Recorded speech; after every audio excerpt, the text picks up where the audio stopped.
Olá, biblioamigos, sejam todos muito bem-vindos a mais um episódio do podcast Bibliotear pelo PET Biblioteconomia. Estamos agora finalmente no nosso sexto episódio, caminhando cada vez mais, trazendo cada vez mais informação do nosso curso de Biblioteconomia da Unirio. Hoje nós vamos trabalhar o texto. Serão as fake news informações? Dos autores Valdirene Aparecida Pascoal, Janaína Fernandes de Guimarães Polonini, Carla Conforto de Oliveira. Hoje estou aqui eu, o seu host, Gabriel Barcelos. Hoje estamos aqui com o André e a nossa orientadora, Jaqueline Barradas. Professora, fala pra gente quem a gente vai entrevistar hoje, que inclusive vai ser bem especial, vocês vão entender já já. Gente, hoje estamos aqui com a nossa convidada mais do que especial, professora substituta, Janaína Polonini, uma grande cria da Unirio, né, Janaína? Sim. Janaína cursou arquivologia, e é bacharel na área. Não satisfeita, ela foi fazer licenciatura em biblioteconomia, mas como também o mundo é muito grande, né, Janaína? Ela enveredou pelo mestrado em biblioteconomia aqui na Unirio também.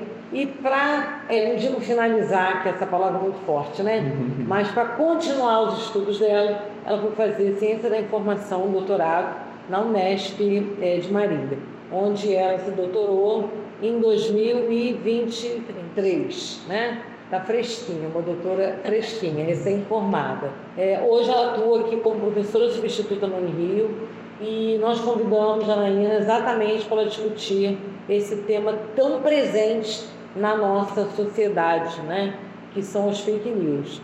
E aí, baseado num texto que ela escreveu com mais outras duas pesquisadoras, mas assim, a gente não vai se prender só ao texto. A ideia é a gente discutir a temática de uma forma ampla, com as suas variantes, para que a gente possa explorar isso aí da melhor maneira possível. Professora, você pode falar um pouquinho, assim, uma síntese bem rapidinha do texto para a gente, o que a gente pode esperar no texto? Olá, pessoal. Eu acredito que vocês vão se interessar bastante por saber a importância, né, da informação, do que é informação e como que as fake news, a desinformação, ela pode prejudicar a vida da sociedade. Então, é bem interessante a gente compreender todo esse processo.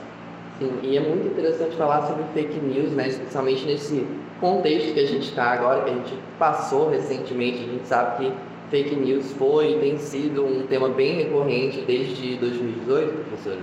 Desde 2016. 2016, né? Eu posso dizer, então, assim, que a informação falsa também é informação? Ou ela não é totalmente, assim, uma mentira deslavada?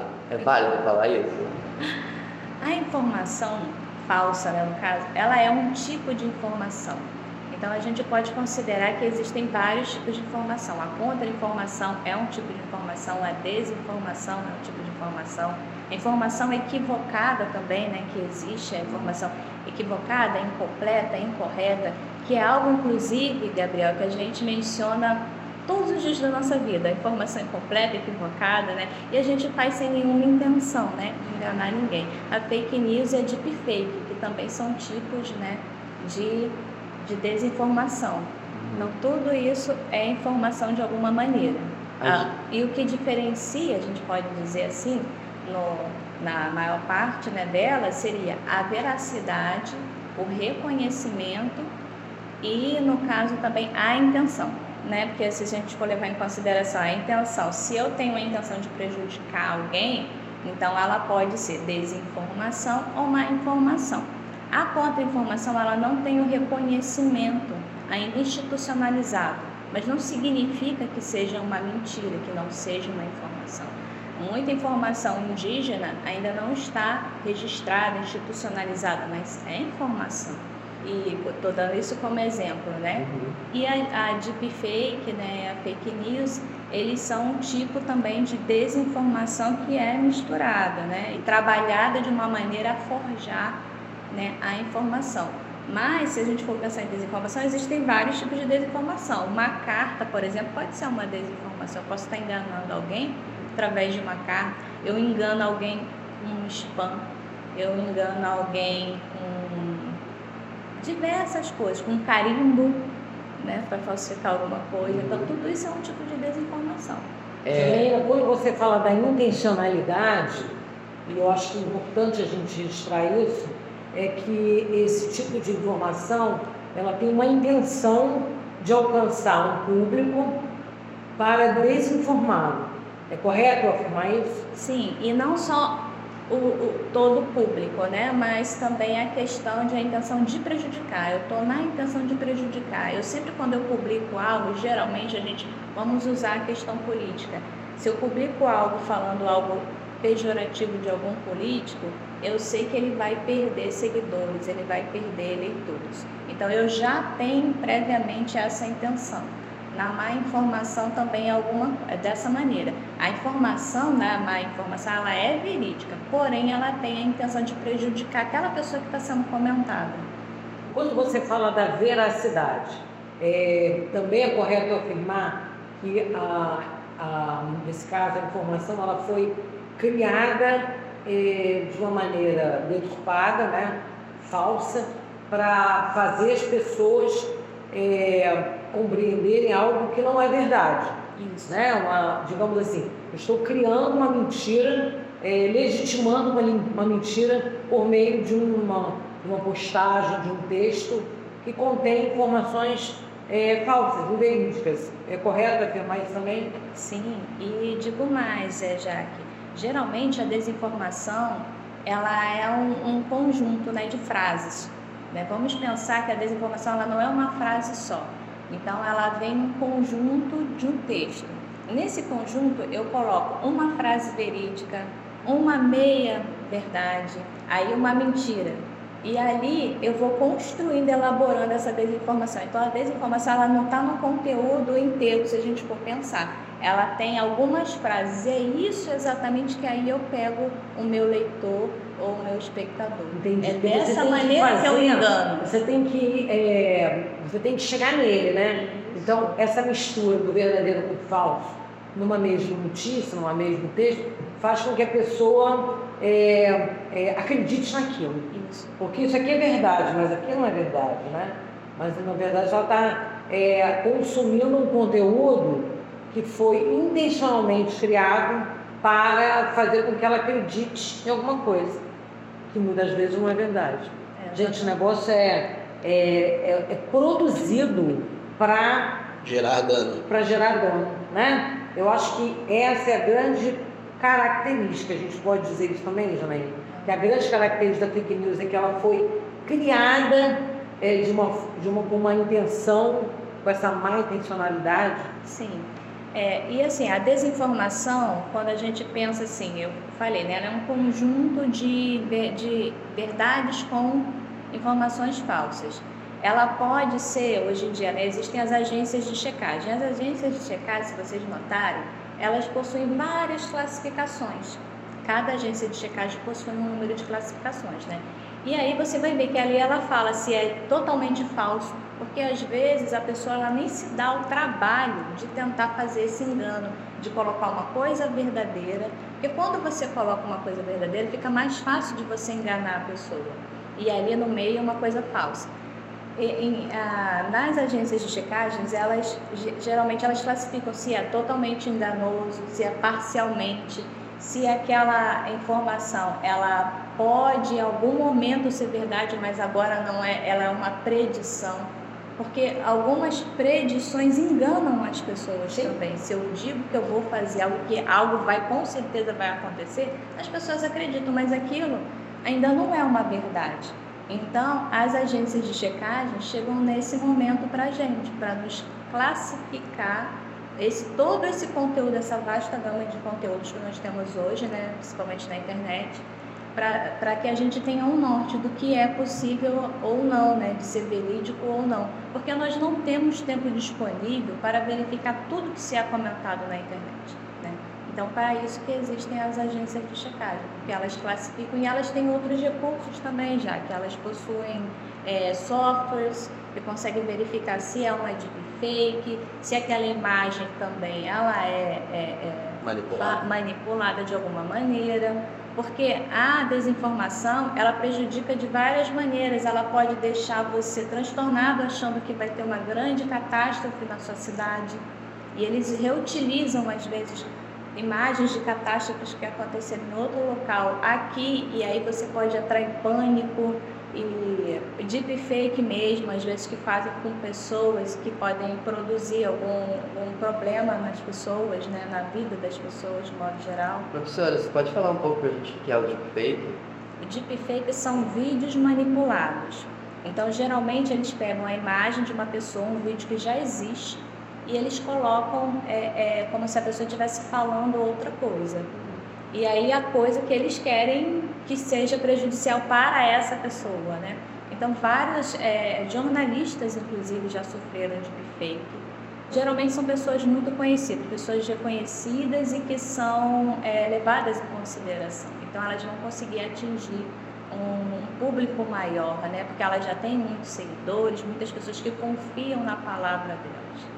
Então é montado, como se fosse uma montagem, É né? uma montagem. Do vídeo. Ah, entendi. Então é como se fosse um vídeo que tá ali, sei lá, o presidente do Brasil falando uma coisa que ele não falou. Só que a imagem mostra a boca dele mexendo e ele falando as palavras como se fosse ele mesmo, mas é uma montagem. É uma loucura isso, né? Porque antes era só uma manipulação de E a imagem. gente pode dizer que a deepfake está só relacionada a vídeo? Deepfake geralmente é um tipo de vídeo. É como se dissesse assim, uma desinformação em vídeo é um deepfake. Ok, perfeito. Claro. Vamos pensar assim. E isso tudo é utilizado pelas tecnologias existentes, né? A tecnologia, digamos, para produzir o deepfake, ela não foi criada para criar o deepfake. Ela foi criada, né, para ser utilizada de uma outra maneira, mas ela está sendo utilizada de uma maneira negativa. Isso vale para a gente dizer sobre a internet. A internet, ela é algo criado para ser extremamente positivo, para que a gente tenha acesso ao conhecimento, para que a gente possa produzir também, mas acontece que ela está sendo mal utilizada e a gente precisa entender sobre isso. Por isso que é tão importante a gente falar constantemente sobre desinformação, porque senão a gente mesmo se engana, achando que a gente está entendendo tudo, que a gente está sabendo tudo, e na verdade nós mesmos podemos ser enganados. Não, a gente não pode pensar que só porque a gente tem um nível de conhecimento, a gente tem um título, que a gente não pode ser enganado, porque a gente acaba sendo capturado pelas nossas crenças, né? E aí a gente entra na pós-verdade. Na pós-verdade. Isso aqui é muito bom. Fala um pouquinho para a gente sobre o que é essa pós-verdade, né? Como é que a gente é pego por ela? Então, a pós-verdade, vou dar como um exemplo meu mesmo. Quando eu era criança, a minha mãe me disse que eu nunca poderia deixar o chinelo desvirado. Se eu deixasse ele desvirado, ela ia morrer. Eu, naquela época, eu acreditei, porque eu não tinha noção científica, né? Não tinha nenhuma noção. Então, hoje em dia eu tenho total certeza de que se o chinelo ficar virado, não existe nenhuma relação com a vida da minha mãe, o meu chinelo virado. Porém, eu não deixo meu chinelo desvirado de maneira nenhuma. Inclusive, eu tenho uma amiga que a mãe dela já faleceu e ela disse que ela jamais deixa o chinelo desvirado por causa dessa ideia que está, essa crença que está na nossa cabeça. Então, esse é um exemplo de pós-verdade, né? Quando a gente sabe do que é verdade, do que é científico, eu tenho esse conhecimento, mas a minha crença, a minha cultura, ela vai além. Porque todos nós nascemos no mundo pronto, né? A gente nasce, a gente está cercado pelos nossos pais, os nossos pais nos ensinam certas coisas, as outras relações, a escola, os esportes vão nos ensinando coisas e isso eles são agregados a nós assimilamos isso. E algumas dessas coisas são mais difíceis de serem substituídas pela ciência. Então, a gente acaba, essa crença, ela se sobressai ao verídico. Então, é uma condição que todos nós temos. E a gente não pode deixar de pensar isso. Não é uma outra pessoa que tem a pós-verdade e eu não, porque eu tenho título de doutora. Não. Todos nós podemos, em algum momento, deixar que a pós-verdade fale mais alto e a gente não assimilar a verdade e acabar caindo na desinformação. Por isso que a gente precisa prestar tanta atenção. Eu acho que todo mundo ouvindo isso em casa vai pensar em alguma coisa, porque todo mundo sente um pouco disso. A minha mãe tem uma história muito engraçada também, que ela uma vez, quando era criança, bebeu manga com leite e não sei se vocês já ouviram falar disso, né? Mas manga com leite diziam que matava. Ela tomou e ficou esperando a morte. Mas pergunta se hoje em dia ela faz isso. Não faz. Mesmo sabendo que ela não morreu, né? É interessante, professora, você falar sobre essa questão da pós-verdade, porque me puxou, através do texto, também a questão do letramento informacional, né? Da alfabetização midiática, né? Você acha que já passou da hora da gente, de repente, ter ou uma disciplina, ou um conjunto de trabalhos que possam ensinar as pessoas a mitigar os efeitos da pós-verdade, da desinformação? Como é que essa questão já foi mais abordada, de repente, no contexto internacional, justamente por conta dos impactos da desinformação, do fake news? Sim, já vem sendo tratado fora do Brasil, né, da Europa já vem sendo tratado. E a gente pode dizer que existe sim a intenção aqui no Brasil também, quando a gente vê que existe uma nova BNCC, ela tem essa intenção também. É claro que ela ainda está sendo atualizada, mas ela também tem essa intenção.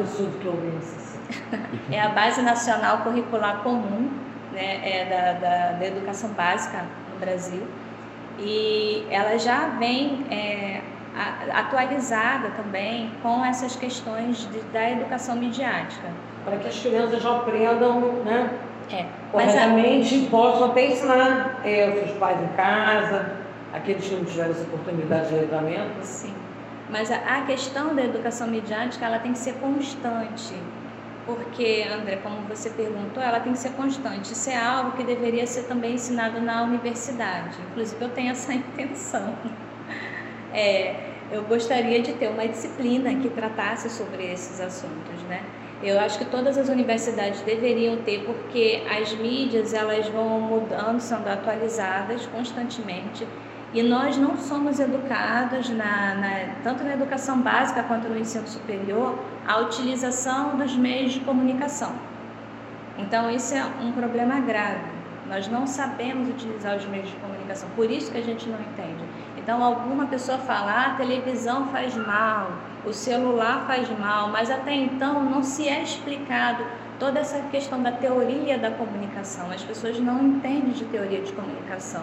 Então, elas simplesmente pensam, isso é besteira que estão falando, entendeu? Então, são todas as pessoas, de modo geral, em todas as faixas etárias. Então, a gente não pode pensar que é exclusivo da educação básica, né? Porque é uma questão que abrange todas as pessoas. Todas as fases da vida, né? Isso, da pessoa. Todas as fases da vida. Então, isso é muito importante. Então, se houvesse mais cursos, inclusive curso de extensão que chegassem a outras comunidades, isso seria excelente. Então, isso é muito importante, assim, todas as universidades devem ter. A gente já tem laboratórios no Brasil, existem vários laboratórios nessa intenção, mas a gente ainda não conseguiu alcançar todo mundo. Isso é claro para a gente, que a gente não conseguiu alcançar todo mundo. Por isso que a gente deve tratar tanto desse tema, né? É um tema emergente. E aí a gente vai pensar em tudo, né? Essas questões das crianças também que nos atrapalham, direitos humanos. Direitos humanos também seria uma disciplina que deveria ser obrigatória também no ensino superior. E nós não temos. Isso influencia no nosso comportamento, influencia nos discursos de ódio, em todos os preconceitos, os tipos de preconceito, que também levam à desinformação. Então, assim, seria algo que eu acredito que seja fundamental agora, para a educação básica e superior. Legal. E interessante que a gente falou de divulgação científica no episódio anterior, né? Exatamente. A gente estava falando justamente sobre a importância da acessibilidade da informação. Muito interessante. As coisas se conectam, né? Na verdade, a nossa área de conhecimento, da economia, ela faz um análogo, né? Com muitas questões que se entrelaçam. E é por isso que a gente vai ver que o podcast vai poder desmistificar algumas coisas que, para as pessoas que pode parecer assim algo muito misterioso, né? E a ideia é a gente limpar esses conceitos e fazer com que as pessoas entendam de uma forma clara, básica e didática, né? Que é o nosso papel. Perfeito. Professora, eu ia te fazer mais uma pergunta também. As fake news são algo novo ou elas já existiam, sei lá em 1500, tipo, não é para o Brasil? Bem, fake news com esse termo, né, eu estudei bastante as terminologias para a tese, né? Então, vou até comentar sobre como eu comecei os meus estudos, né? Eu trabalhava com jornalismo e eu produzia reportagens. E naquela época as pessoas falavam muito sobre jornalistas fazendo fake news, né? Porque as pessoas não sabiam do que se tratava até então, o que era fake news. E eu fiquei ofendida, porque eu tinha um trabalho danado para fazer uma reportagem. Eu ficava sem dormir, entrevistando várias pessoas, tentando coletar todas as informações para montar uma reportagem. E aí, naquele momento, eu entrei em contato com o setor de checagem de fatos do meu trabalho. E aí o rapaz me passou vários textos, todos eles eram estadunidenses, né, em inglês, e eu comecei a ler. E aí eu fiz um projeto de tese, né, e tentei o doutorado, passei. Quando, numa das orientações, meu orientador, o professor Dr. Carlos Cândido de Almeida, ele ouvindo as minhas inquietações, ele sugeriu que eu estudasse a construção social da realidade, de Berg e Luckman. E aí, para poder levar em consideração as fake news, né, no caso, a produção de desinformação, podemos dizer dessa maneira, que a fake news é um tipo de desinformação. E aí eu fui compreendendo sobre toda essa questão da nossa construção social, como nós chegamos a acreditar, por que nós acreditamos, né, na desinformação, por que nós caímos, né, nesse sentido, né, nesse engano, por que nós somos enganados. E aí eu fui estudar todas as terminologias para poder chegar. Então eu estudei algumas terminologias, alguns autores que tratavam sobre informação, todos do século XX, né, que estavam digitalizados. Alguns eu consegui, falando com bibliotecárias, né, de bibliotecas estrangeiras, eu consegui esses artigos digitalizados. E aí eu consegui chegar nessa informação de que o termo fake news ele foi usado em 1925. Ele está publicado numa revista, está lá na minha tese, mas ele é pago, né? Então você pode ter acesso, inclusive, a esse exemplar se você pagar, né? E ele foi utilizado em 1925, mas ele só foi assim tratado com ênfase mesmo a partir de 2016. Então por isso que a gente começou a tratar em 2016. Já a desinformação é da época das guerras, né? Como já foi comentado aqui, desde a Primeira Guerra a gente já comentava sobre desinformação, né? Mas era a desinformação de modo geral, sempre levando em consideração isso. A intenção é uma informação forjada para enganar, ela tem essa intenção. Então vamos separar, né? A informação a gente pode levar em consideração que é algo verídico. É algo verídico. O que é algo verídico? É algo institucionalizado. Ele já está institucionalizado pelos pares. Não é eu tenho a minha verdade, eu não tenho a minha verdade. A verdade ela é institucionalizada. A Janaína não tem uma verdade pronta, né? Ela tem a verdade que existe no mundo, é a verdade institucionalizada. A desinformação é algo que foi forjado, foi criado para enganar. A informação incompleta é quando eu comento algo com alguém, mas eu dou fragmentos de conteúdo para você e você não entende direito tudo que eu falei para você. Então isso seria a informação incompleta. E a má informação é aquela informação verdadeira, mas ela não deveria ter sido expressa, ela não deveria ter sido compartilhada. Então quando ela é compartilhada, ela tem a intenção de prejudicar alguém. Por isso que eu mencionei, né? O que diferencia é o reconhecimento, né? Que seria o caso da contra-informação que ainda não está institucionalizada, a desinformação e a má informação que tem a intenção de enganar, né? E a veracidade, que algumas são verdades e outras não são verdades. Perfeito. Janaína, dá um exemplo para a gente de má informação. Um bom exemplo de má informação é de uma série, vou dar um exemplo como uma série que eu adoro, que tem os Bridgerton, né? Então, na Bridgerton, nós temos a personagem Lady Whistledown. A Lady Whistledown, ela publica colunas falando sobre a alta sociedade.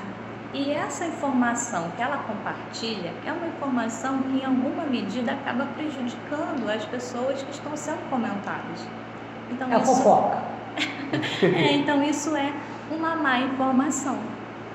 Né? E a gente tem vários exemplos reais, né? Eu estou dando aqui um exemplo fictício, que algumas pessoas, provavelmente alguns dos nossos ouvintes devem conhecer, mas existem vários reais ainda. Então, vocês já comecem a associar o que é má informação, que eu tenho certeza que vocês conhecem. O caso clássico de a arte imita a vida, né? Exatamente. Eu não vou esquecer mais da má informação, nem da contra-informação. Eu sei que o pessoal em casa vai ouvir isso aí e vai pensar em alguém ou em alguma coisa. Tá lá, tá na cabeça de vocês.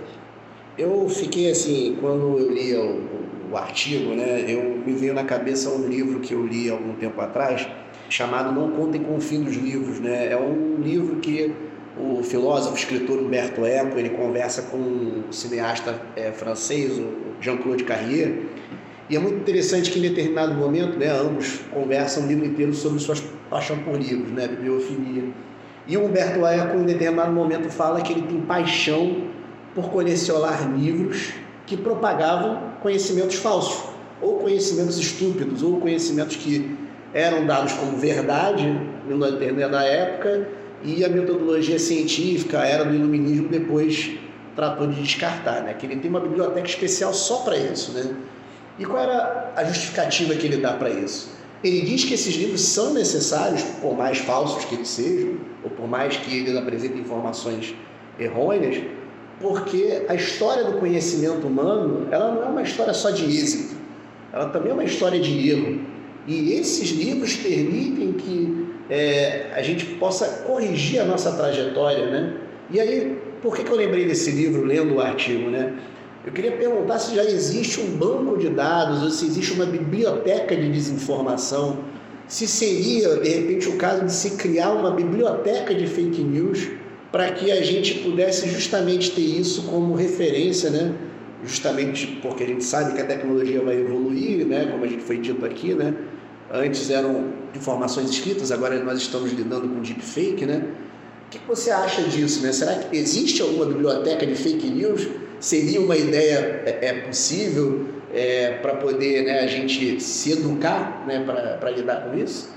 Olha, os laboratórios sobre desinformação que existem, né, em várias universidades do Brasil, eles possuem os registros das desinformações que eles já localizaram. Então a gente pode dizer que ali existe um banco de dados, né? E além disso tem as agências de checagem, né? Todas as agências de checagem do mundo todo, elas também possuem lá todos os registros e esses estão todos em acesso aberto. Então a gente consegue acessar pela internet tudo que foi até agora, né, classificado, identificado como desinformação, engano ou algo que estou de olho, né, com a classificação que eles colocam.